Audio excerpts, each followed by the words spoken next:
Lucas, então, capítulo de número 6.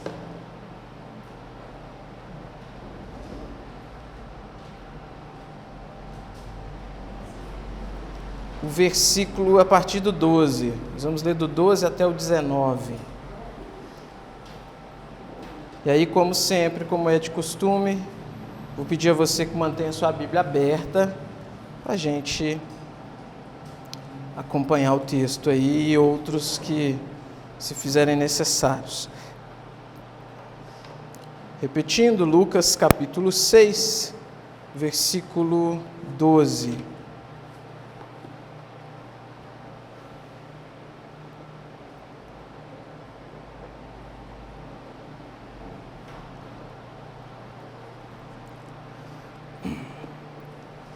Muito bem, todos acharam? Diz assim, o texto da palavra de Deus.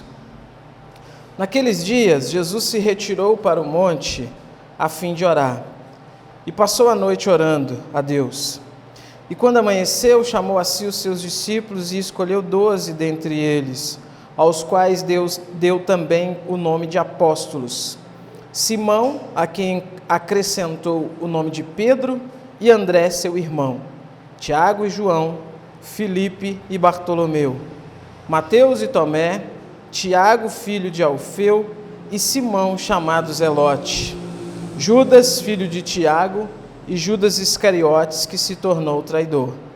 E descendo com eles do monte, Jesus parou num lugar plano, onde se encontravam muitos discípulos seus e grande multidão do povo de toda a Judéia, de Jerusalém e do litoral de Tiro e de Sidom, que vieram para ouvir e para ser curados de suas doenças. Também os atormentados por espíritos imundos eram curados. E todos da multidão procuravam tocar em Jesus, porque dele saía poder e curava a todos. Senhor, nós te louvamos, nós engrandecemos o santo nome do Senhor, pela bondade, misericórdia e graça do Senhor, pela oportunidade maravilhosa que temos de estar aqui mais uma vez, Senhor, reunidos para cultuarmos ao Teu nome. Louvamos ao Senhor, Deus, porque tivemos já o nosso período de louvor, onde louvores foram entoados ao nome do Senhor, para a honra, glória e exaltação do Senhor. Muito obrigado, Senhor. Louvamos ao Senhor, Deus, pela vida dos irmãos do Ministério de Louvor. Muito obrigado, Senhor, que o Senhor continue os abençoando, Deus. E pedimos agora que o Senhor nos abençoe nesse tempo que vamos ter de meditação na Tua Palavra. Que a boa mão do Senhor esteja sobre nós. Que o Santo Espírito possa agir no nosso meio e falar aos nossos corações. Que a boa palavra do Senhor possa ser exposta com fidelidade. Em nome do Teu Filho amado Jesus. Amém. Gente, a gente está aí nessa nossa saga pelo Evangelho de Lucas. Graças a Deus temos sido edificados, né? Vocês me ouvem bem? Ok. Temos sido edificados pelo Senhor, pela exposição da palavra dele, já cobrimos aí uma boa parte do Evangelho, e agora, a partir do capítulo 6, versículo 12, a gente entra numa nova sessão do Evangelho de Lucas, se a gente pode dizer assim. Até agora, o que a gente viu, o que Lucas retratou para a gente, foi a autoridade soberana do Senhor Jesus, como Filho de Deus, para realizar diversas coisas, purificar leprosos, perdoar pecados, chamar pecadores ao arrependimento. Nesse ponto aqui também Jesus ele está desafiando as autoridades religiosas. Jesus está de certa forma, e com muitas aspas, né, redefinindo o judaísmo, redefinindo alguns conceitos do judaísmo, como a ideia do sábado, né, que a gente viu na exposição do Luiz. Ou seja, o foco é em Jesus, Jesus está com seus discípulos, Jesus é o personagem central, mas é Jesus, e somente Ele, num certo sentido. A partir de agora, com essa escolha dos 12, que é o texto de hoje, o ministério do Senhor Jesus ele vai se expandir. Ele vai se expandir de um ministério de um para um ministério de muitos e para muitos. O alcance vai ser maior. E quando a gente diz isso, a gente precisa ter em mente que não é que os discípulos vão ter autonomia para agir por si só, para agir por si mesmo. Não é isso. É que a partir de agora, com a escolha dos discípulos, a gente tem claro na Escritura Sagrada que outras pessoas foram escolhidas pelo Senhor Jesus para somarem ao Senhor Jesus na obra que Ele vai fazer e também para apontar para o final quando nós não tivermos mais o Senhor Jesus. Ou seja, de cara então, de início, a gente já pode imaginar que essa preparação desses apóstolos, que começa com a escolha deles, obviamente, ela tem a função de deixá-los prontos para substituir o Senhor Jesus, vamos dizer assim, quando o Senhor Jesus morrer, ressuscitar e partir. Então começa aqui. Podemos dizer que o ministério apostólico, ele começa nesse sentido. Então, nós temos a graça de Deus agora expandindo para alcançar mais pessoas, no sentido de que o Senhor Jesus escolhe mais pessoas para esse círculo de discípulos, de apóstolos, de seguidores.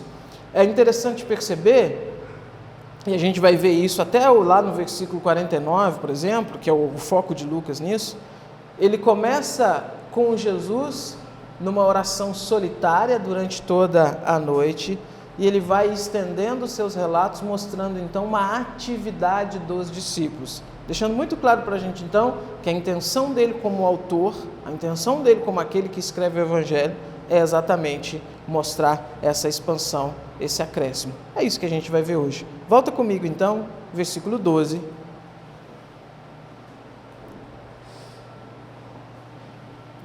Onde Lucas começa dizendo assim: naqueles dias, Jesus se retirou para o monte, a fim de orar, e passou a noite orando a Deus.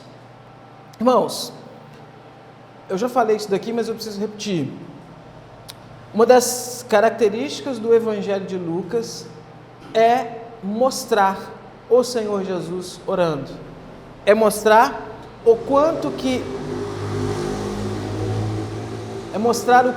a oração ela é fundamental para o ministério do Senhor Jesus. Diversas vezes aqui no Evangelho de Lucas você vai ver ele dizendo: Jesus orava, Jesus se afastou para orar, Jesus se afastou para orar. Em duas ocasiões a ênfase que ele vai dar é em Jesus passando um grande tempo orando, uma noite inteira orando, que é aqui na escolha dos 12 e depois lá no capítulo 9 na ocasião da transfiguração.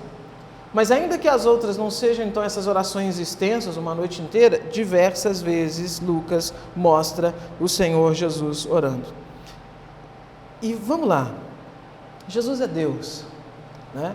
Nós estamos falando do único ser de toda a história que une em si essa dupla natureza, natureza humana, mas também natureza divina.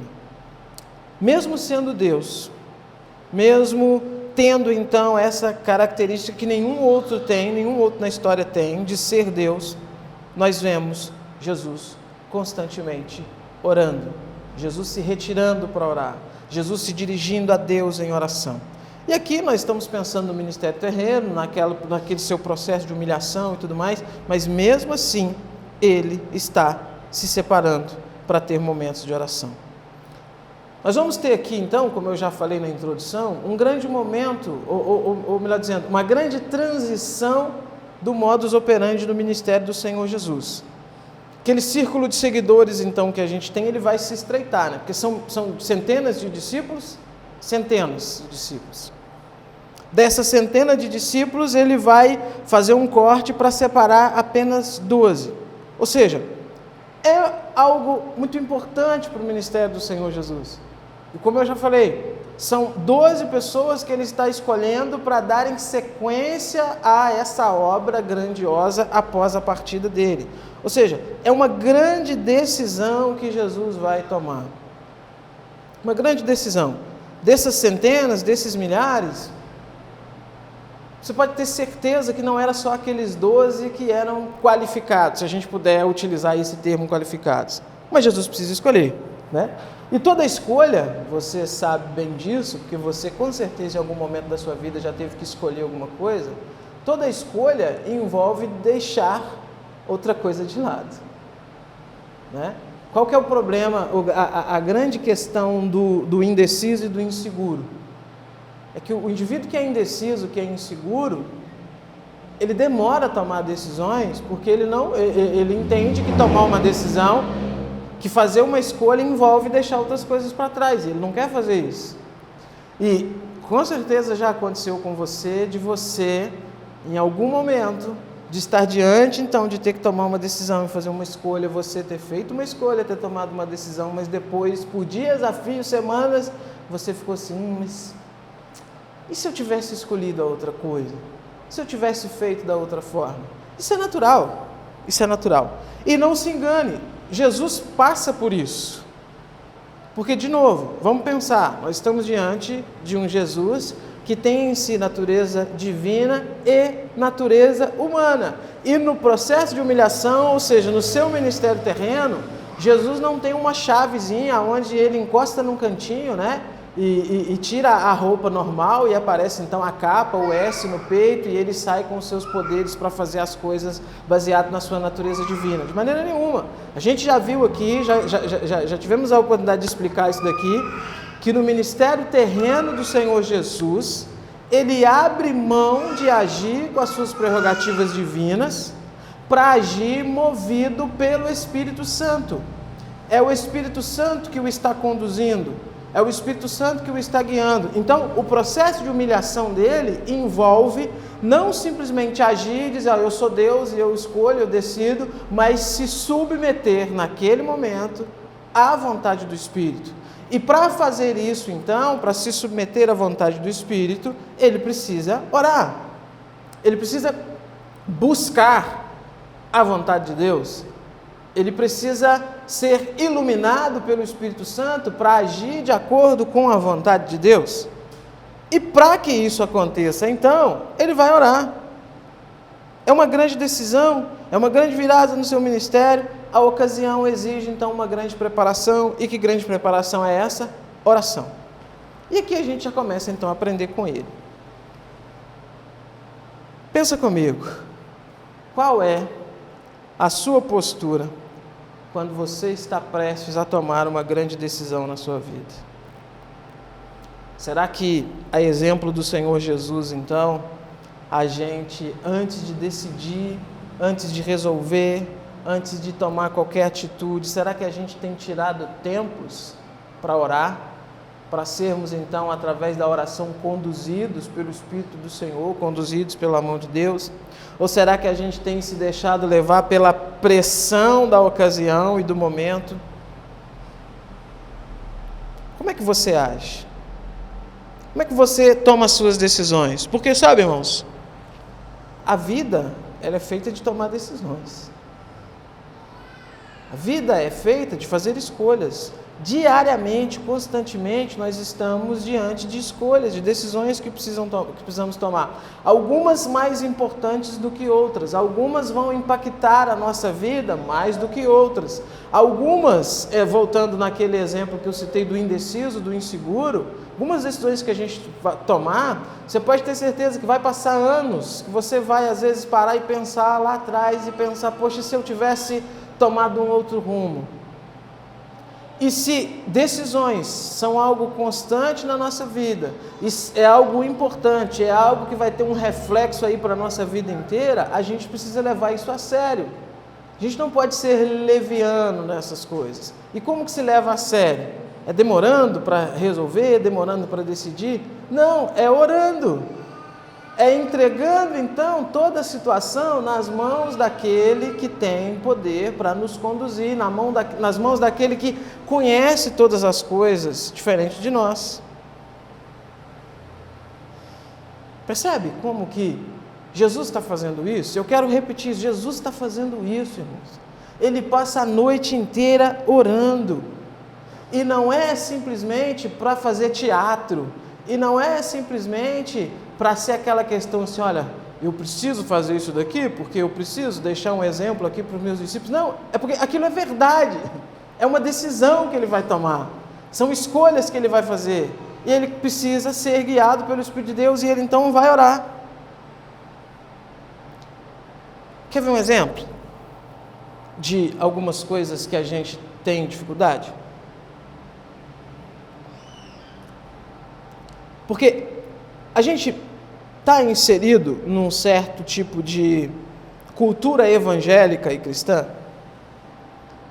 onde a gente é induzido a pensar que a oração ela não surte muito efeito.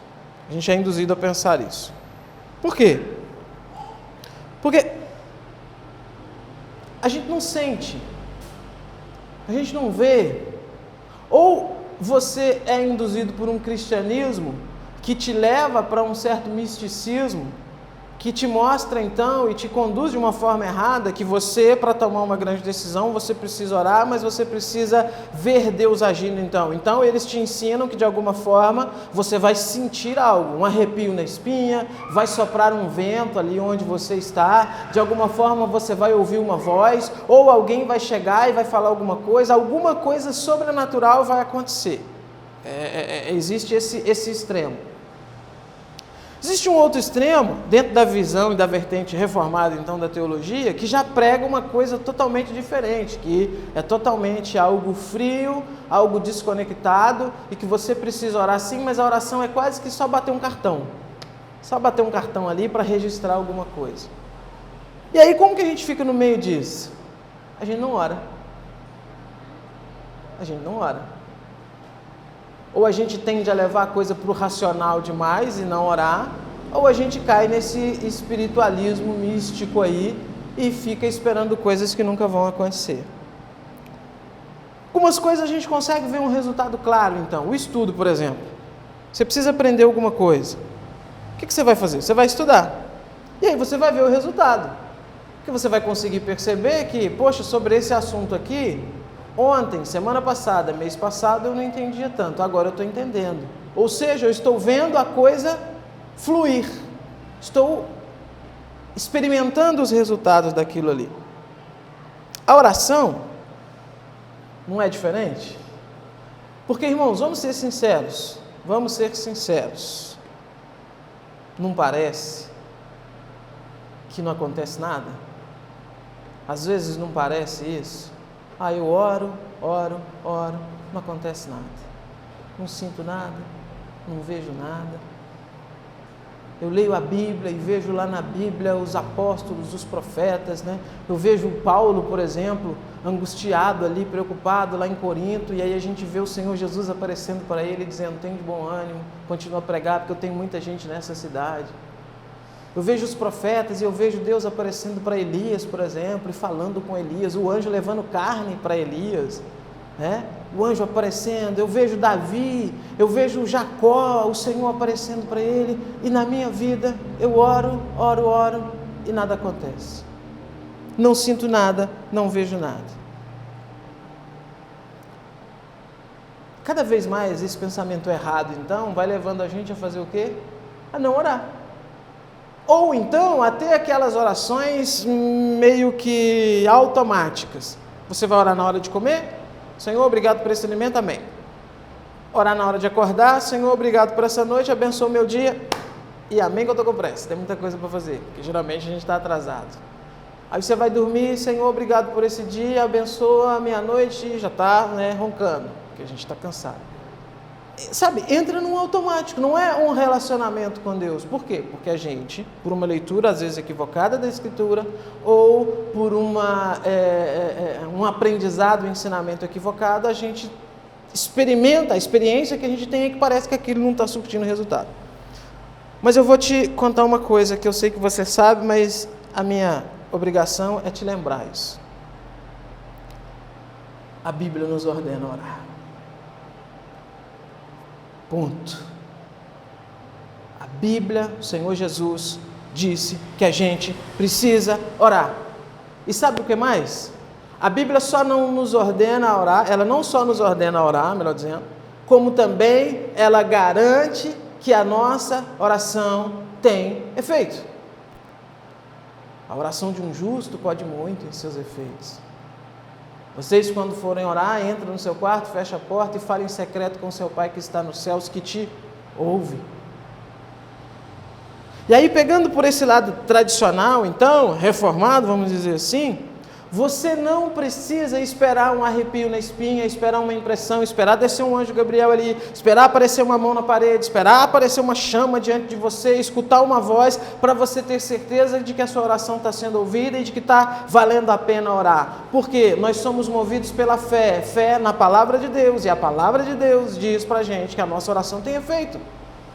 Ah, mas eu não sinto nada, eu não vejo nada, e constantemente, diariamente, parece que as coisas não estão acontecendo, parece que nada está mudando. Não importa, a Bíblia diz que você tem que orar, e você precisa decidir então, ou você crê na Bíblia, ou você é um crente de verdade, acredita na palavra de Deus, entende que a palavra de Deus é inspirada, é realmente a voz de Deus que deve nortear a sua vida e governar a sua vida, ou você vive baseado e buscando experiências místicas por aí, que não tem nada a ver com o cristianismo.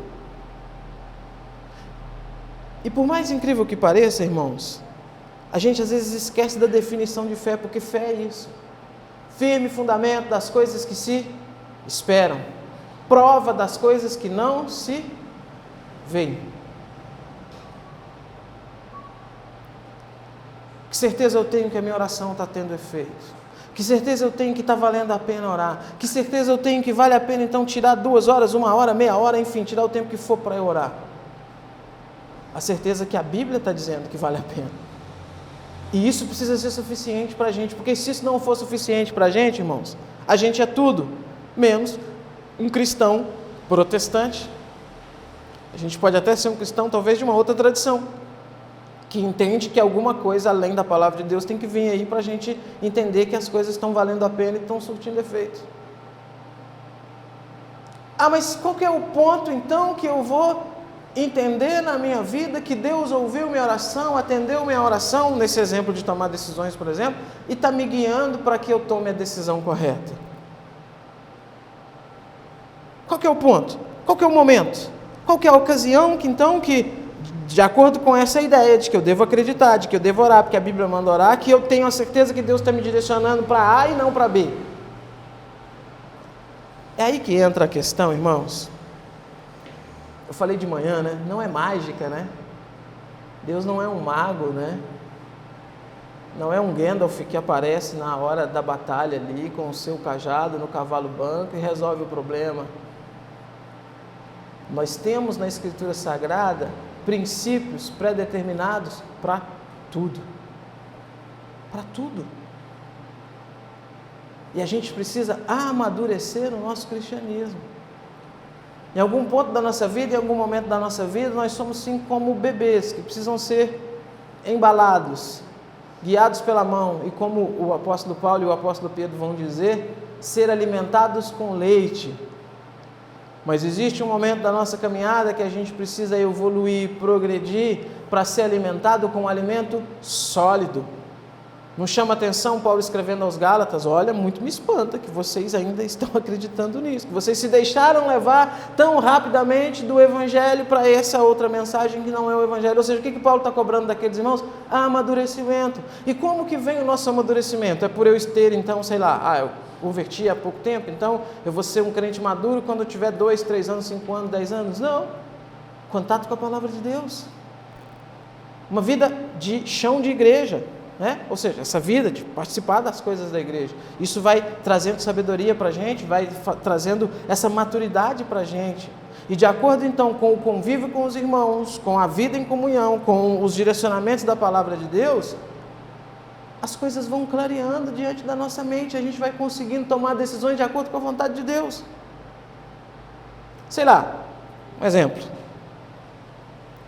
vou comprar uma casa. Aí tem a verde e tem a amarela. Qual que eu escolho? A Bíblia me dá uma orientação sobre isso? É uma decisão importante que eu vou tomar. Será que a Bíblia me direciona? Sim, claro. Mordomia cristã. Suas economias, o dinheiro que você tem, a condição que você tem de pagar. Analise o local, se é um local que é seguro para a sua família, se é um local que vai te facilitar no seu trabalho, na sua escola, na sua vida. Você tem um monte de questões e de fatores que você precisa olhar para tomar essa decisão, e a oração vai te conduzir, vai te guiar nisso. Não precisa esperar então Gabriel descer, aparecer diante de você, ó queridinho do papai, escolha pois a verde que é a melhor opção para você. Não! Mas sabe, não é simplesmente uma coisa mecânica, uma coisa racional. A oração embala. A oração faz então com que em certos momentos textos da palavra de Deus venham à nossa mente.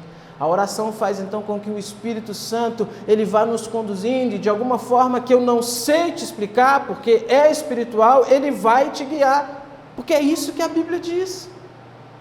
Sabe, como eu venho falando sempre, chamando a atenção para a gente olhar para as nossas experiências, isso em certo sentido é muito sadio. Tenho certeza, irmãos, que vocês têm na mente de vocês o relato, a lembrança de alguma situação que você, depois que passou, você olhou e falou assim, só pode ter sido Deus para conduzir isso daqui. Olha só como que a coisa aconteceu. Olha, e antes eu estava tão preocupado, eu estava tão inseguro e tal, e olha só como que a coisa aconteceu. Não é sorte, não é que você pegou uma moedinha, jogou para cima e poderia ter caído cara ou coroa. Não é que tem uma roleta ali que você jogou a bolinha e poderia ter caído em qualquer lugar e de repente por sorte. É Deus, irmãos, a gente não vive por sorte. E como que Deus age então? Oração, leitura da palavra, aconselhamento de irmãos, vida em comunhão. É isso. Jesus é o exemplo disso. Jesus é o exemplo disso. Jesus está deixando esse modelo para a gente. Então, ore. Vai tomar uma decisão, ore. Não seja afoito, não seja afobado.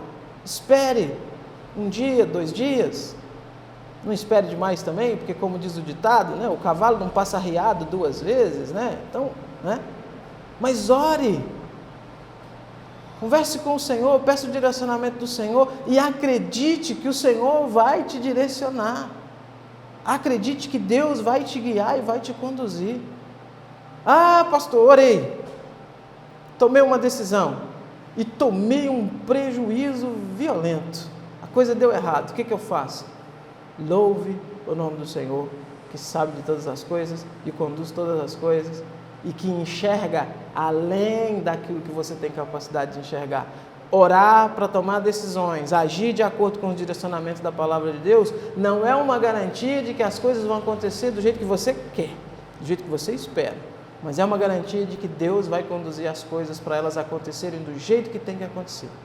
E aí, a oração, ela vai servir para acalmar o seu coração, e você não entrar numa espiral de loucura, então, e de falta de fé e ficar achando que Deus ele está contribuindo com o mal para a sua vida, de maneira nenhuma.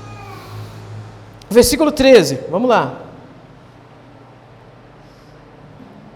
Depois então da noite inteira de oração, o texto diz que quando amanheceu, chamou a si os seus discípulos, escolheu 12 dentre eles, os quais deu também o nome de apóstolos. Ou seja, após então essa noite de oração, Jesus convoca os discípulos, lembrando que os discípulos, essa palavra discípulos significa aí alunos, seguidores, então são muitas pessoas, e dentre esses discípulos, então, Jesus vai escolher esse círculo mais íntimo, que são 12 homens. E a gente precisa parar uma coisa aqui e pensar, né? O finalzinho do versículo diz que aos quais deu também o nome de apóstolos. Então, olha a transição. São discípulos, vários discípulos, centenas, talvez milhares de discípulos, que dentre desses ele escolhe 12 discípulos e dá a esses 12 que ele escolheu o nome de apóstolos. Então você percebe uma transição aqui, tanto no acontecimento quanto no nome. A palavra apóstolo, irmãos, e eu chamo sua atenção nisso daqui, a gente precisa entender isso. Significa enviar, enviado.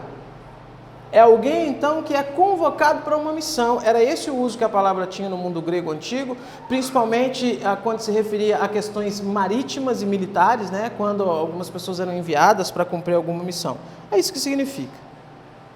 Agora, ao mesmo tempo que ela tem puramente esse significado de enviado, então, de comissionado, ela recebe, dentro da teologia do Novo Testamento, da teologia bíblica, um novo significado.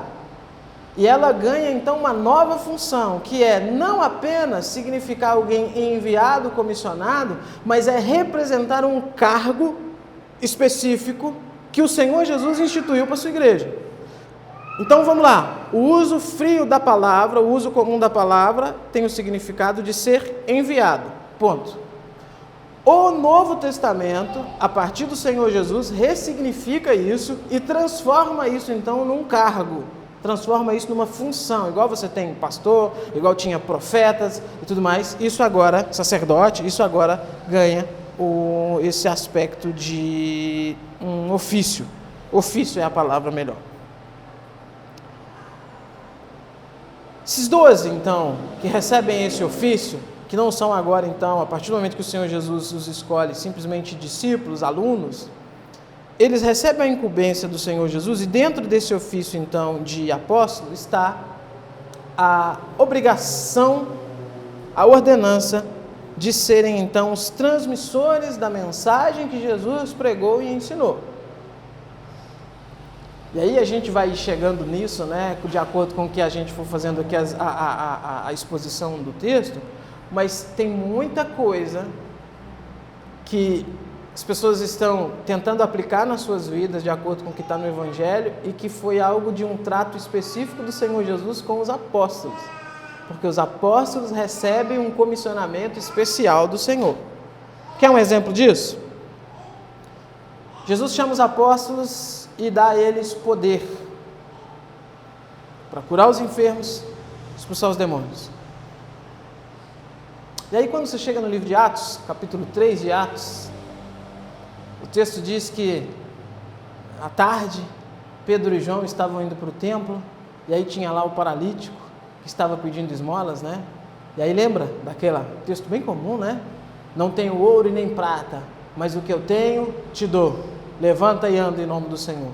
E aí a Bíblia diz que no mesmo momento ele saiu saltando, glorificando a Deus. Aí o crente do século 21, às vezes mal instruído, levado por essa questão desse emocionalismo e dessa ideia um pouco estranha e maluca de reavivamento de dons e tudo mais, ele lê aquilo e ele imagina que vai acontecer. Que ele vai estar andando aqui no centro de Juiz de Fora, vai ter alguém numa cadeira de roda lá pedindo esmola, que ele vai chegar nele, pegar na mão dele e dizer: levanta e anda em nome do Senhor Jesus. E não vai acontecer. Não vai acontecer. Ah, mas que falta de fé, né? O contra-argumento é isso. Isso é uma falta de fé enorme.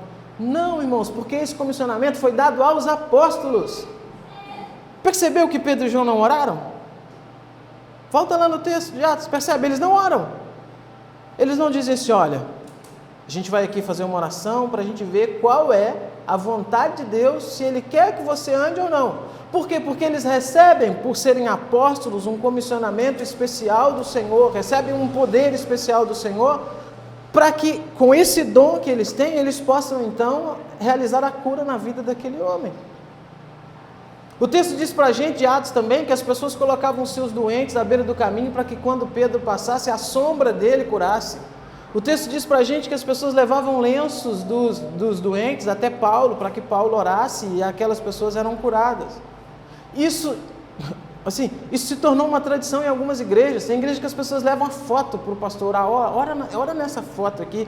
Isso aqui é a camisa do fulano de tal. Ora nessa camisa aqui. Nós não recebemos de Deus essa incumbência porque não somos apóstolos. Então Deus não cura? O Senhor não opera milagres? O Senhor não faz coisas sobrenaturais? Faz. Óbvio que faz. E a gente tem na própria Bíblia a orientação de como que isso acontece na era da igreja, pós-movimento apostólico. Tiago vai escrever: há entre vós alguém doente, peça aos espíritos da igreja aqui, os presbíteros da igreja, orem.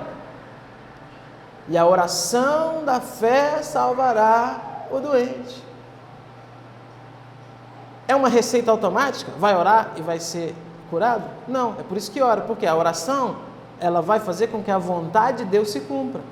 E às vezes vai curar, e às vezes não vai curar. Porque não existe, irmãos, essa ideia desse dom.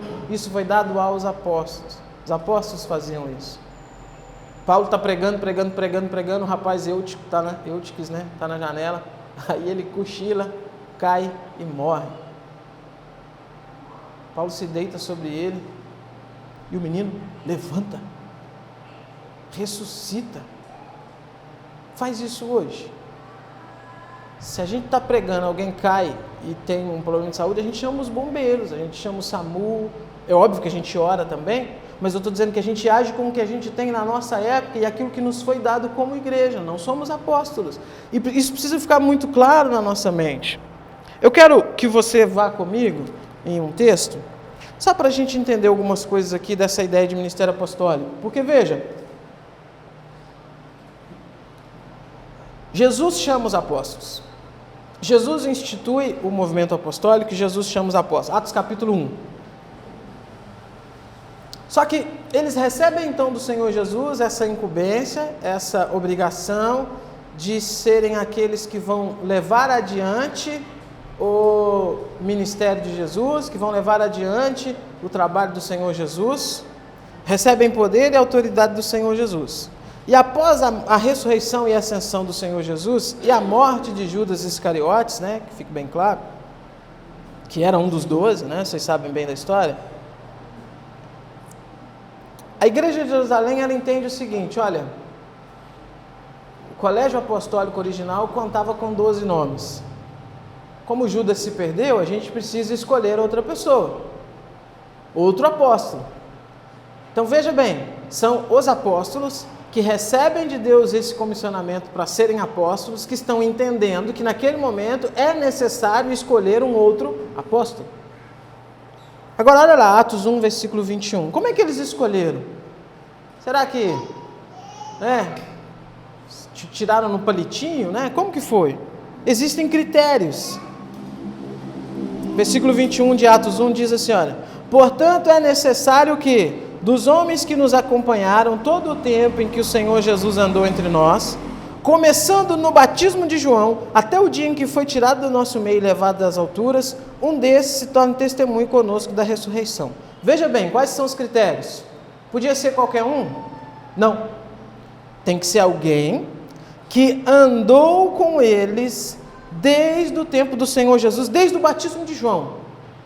Batismo de João? O que é isso aqui, o batismo de João? Quando Jesus foi batizado por João. Desde aquele momento, alguém que já acompanhava, que foi então testemunho de tudo que o Senhor fez e que foi testemunho da ressurreição. Precisa ter sido testemunho do batismo, precisa ter sido testemunho da morte e da ressurreição. Gente, por incrível que pareça, eram centenas, como eu falei, de seguidores, só 2 se encaixaram nisso. Só 2. Olha o que diz, versículo 23. Então propuseram 2, José, chamado Barsabás, também conhecido como Justo, e Matias. Orando, disseram: tu, Senhor, que conheces o coração de todos, revela-nos qual dos 2 escolheste, para preencher a vaga nesse ministério e apostolado da qual Judas se desviou. E aí olha o versículo 26. Fizeram um sorteio, a sorte caiu sobre Matias, que foi acrescentado ao grupo dos 11. Estabeleceu-se um critério, 2 nomes cumpriram esse critério, orou-se e, de acordo com a oração, tomaram ali então a decisão. O sorteio aqui, as sortes, né, não é nada místico e tudo mais, é a maneira como a Bíblia tem de dizer que aquelas pessoas tomaram decisões igual Urim e Tumim lá no Antigo Testamento. E Matias então foi escolhido. Vou repetir. Existe então alguns critérios que precisam ser cumpridos, estabelecidos para a escolha de um novo apóstolo. 2 pessoas apenas se encaixaram, oraram e o Senhor os direcionou para escolher Matias. E Paulo? Paulo era apóstolo ou não? Era, né? Óbvio. Mas como que Paulo é um apóstolo? Será que ele se encaixa nesses requisitos aqui? Será que Paulo viu o batismo de João? Será que Paulo acompanhou tudo? Foi testemunha da ressurreição? Não. Mas veja, em Paulo nós temos um caso único e específico. Porque quem decide que Paulo precisa ser separado para o apostolado não são os outros apóstolos. Não é a igreja de Jerusalém. Quem escolhe Paulo como apóstolo é o Senhor Jesus Cristo, que aparece pessoalmente diante dele no caminho de Damasco e dá uma mensagem muito tranquila para ele: é duro recalcitrar contra os meus aguilhões, né? A mensagem bem da do cuidado com o gado ali, né? Tá com aquele aguilhão, com aquele ferrão, e se o boi tentar ir para o lado que não deve, você dá uma cutucada nele com aquele ferrão para ele se endireitar no caminho de novo. É só isso que Jesus está dizendo. Não tenta sair fora não, porque vai ser ruim para você, Paulo. É Jesus que aparece, é Jesus que escolhe. Olha isso, 1 Coríntios capítulo 1, versículo 1. O que Paulo vai dizer? Eu vou ler para a gente ganhar tempo. Paulo, chamado pela vontade de Deus para ser apóstolo.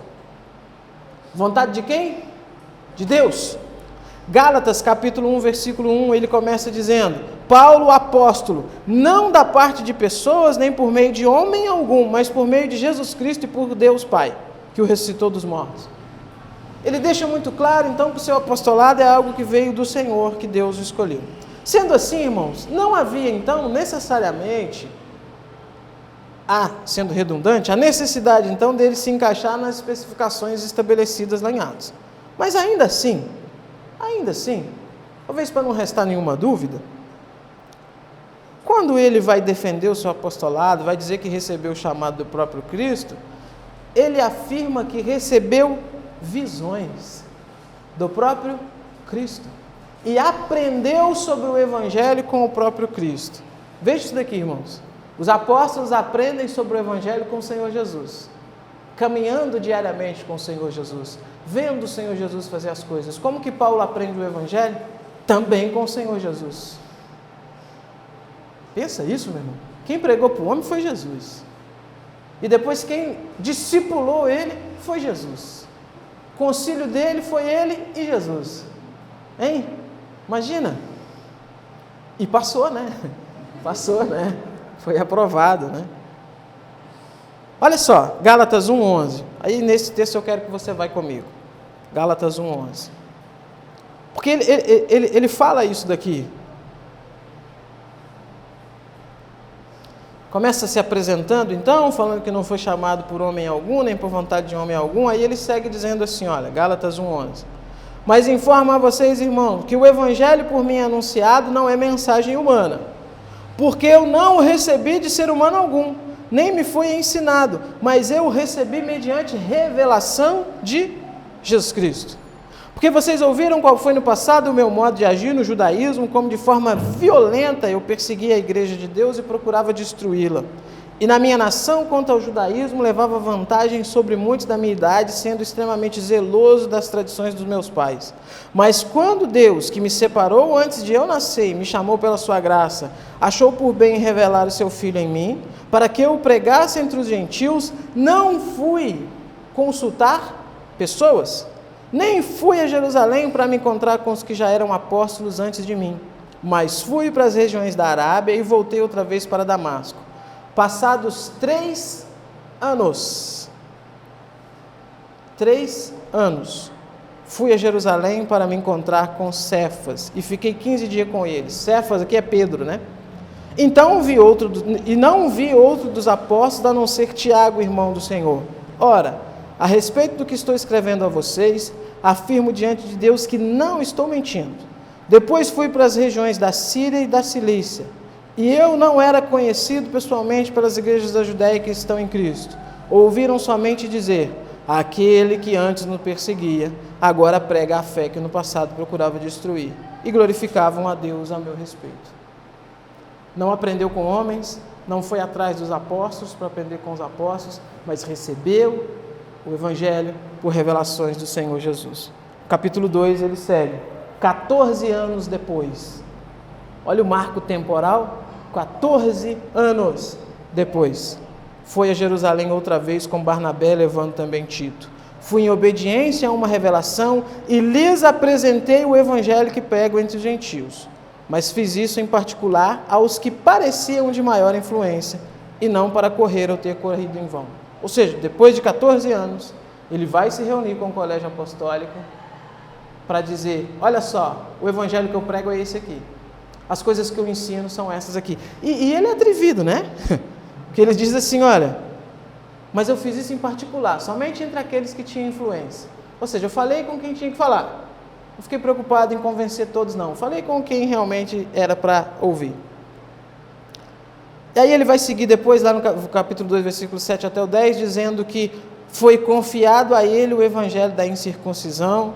Aquele que operou em Pedro para o evangelho da circuncisão, operou nele o evangelho com os gentios. Ou seja, ele está defendendo o seu apostolado. Aprendi com o Senhor Jesus, foi separado pelo Senhor Jesus, escolhido pelo Senhor Jesus. Então ele se encaixa perfeitamente. A pergunta que não quer calar para a gente finalizar: existem apóstolos hoje? De forma nenhuma.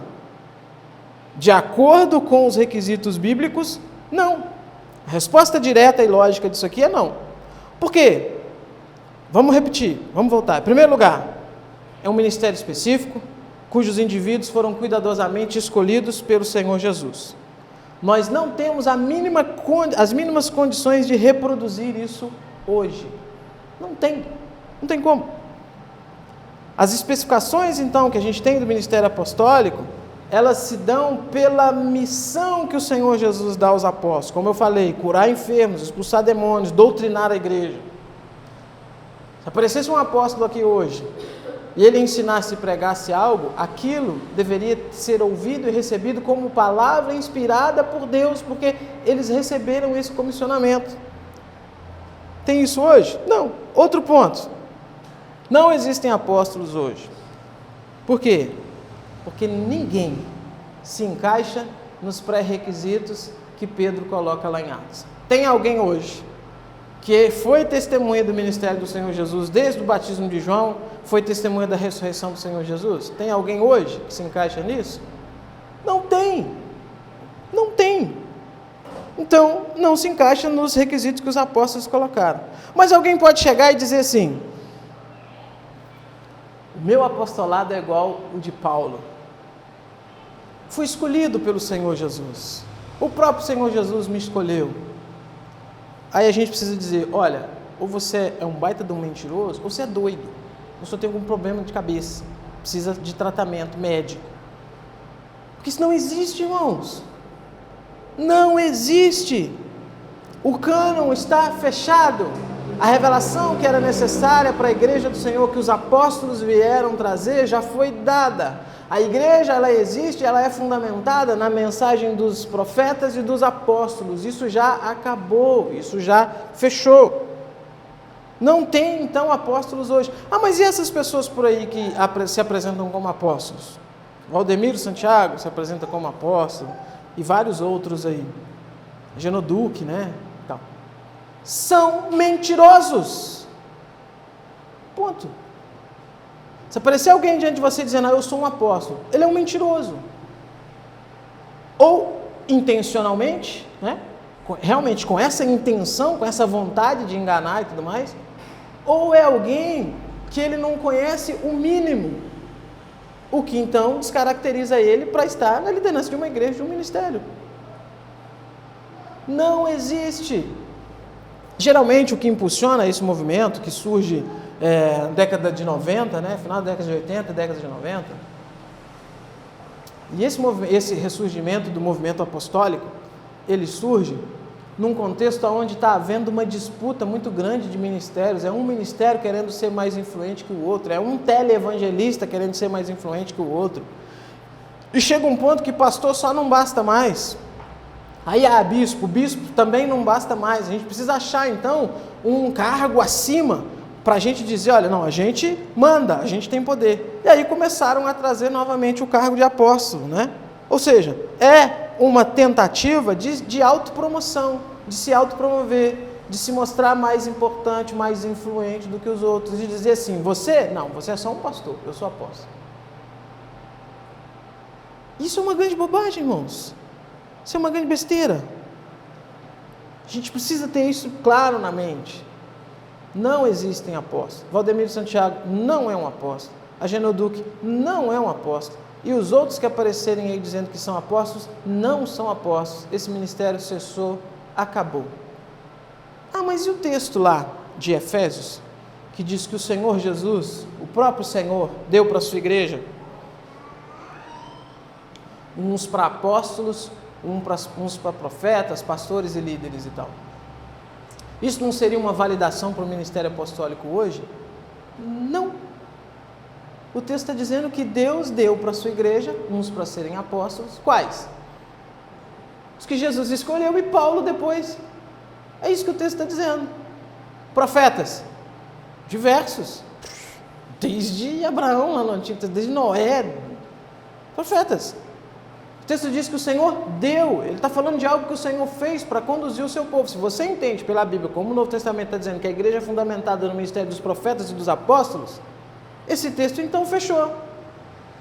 É o ministério que o Senhor deu para a igreja: apóstolos, profetas, pastores. Ah, mas se não existe apóstolos, então a gente também precisa desconsiderar o cargo pastoral. Eu ouvi isso uma vez e eu falei assim, eu não sei o que eu faço, porque o que Paulo diz em Timóteo? Se alguém aspira o ministério, excelente obra almeja. É necessário, portanto, que o bispo... Ou seja, está muito claro que o texto ali de Paulo a Timóteo e também a Tito é uma prescrição de como se deve separar, então, pastores, presbíteros para a igreja. Tem algum texto falando isso sobre os apóstolos? Não tem. Então, o ministério pastoral, ele continua, porque ele é bíblico, existem os critérios que devem ser analisados. O apostólico não existe. É besteira, é bobagem, é simplesmente o desejo de autopromoção. Voltamos lá para Lucas, então, para a gente finalizar. Lucas capítulo 6, versículo 14 agora. O texto vai dizer, então, que aqueles que o Senhor Jesus escolheu foram Simão, a quem acrescentou o nome de Pedro, André, seu irmão, Tiago e João. Versículo 14. Filipe, Bartolomeu, Mateus, Tomé, Tiago, filho de Alfeu, Simão, chamado Zelote, Judas, filho de Tiago, Judas Iscariotes, que tornou o traidor.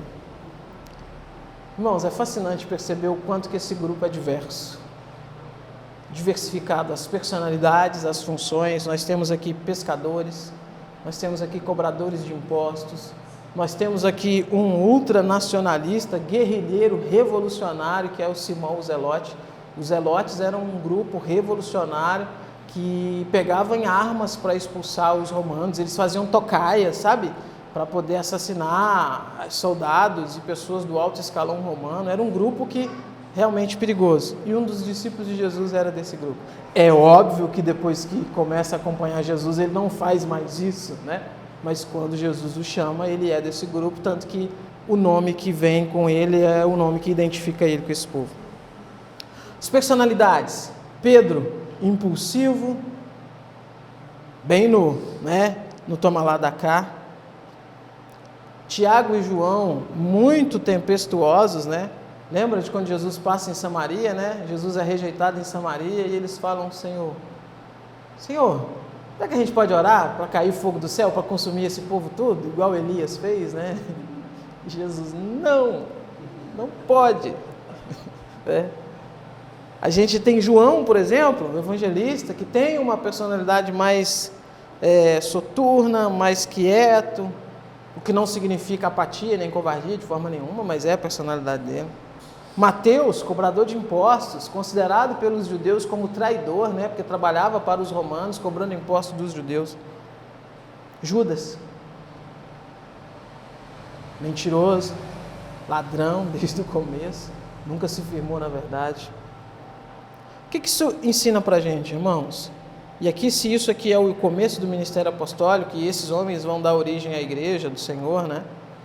Em certo sentido, a gente começa a aprender desde essa escolha que a igreja, ela não é constituída de um grupo de pessoas perfeitinhas, de pessoas prontas, redondinhas, que quando chegam, sobem essa escada então para começar a se reunir conosco, são pessoas prontas, pessoas perfeitas.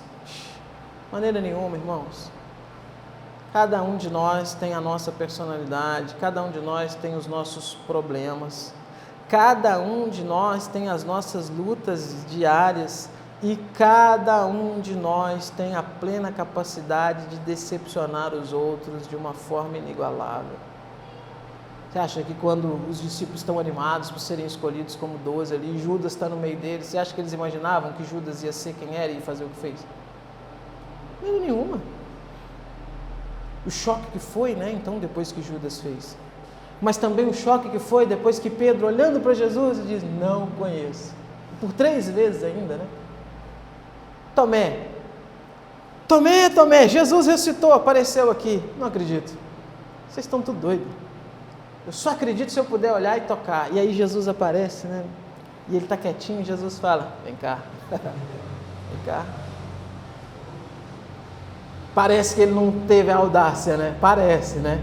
Não sei, o texto não diz. Mas o texto mostra mais alguém que cai perplexo diante do Senhor Jesus, tanto que ele diz, né? Meu Deus e meu Senhor, né? Mas diferenças, irmãos, nós somos diferentes, a igreja do Senhor Jesus é diferente. Como que a gente faz com isso? Como que a gente lida com essas diferenças?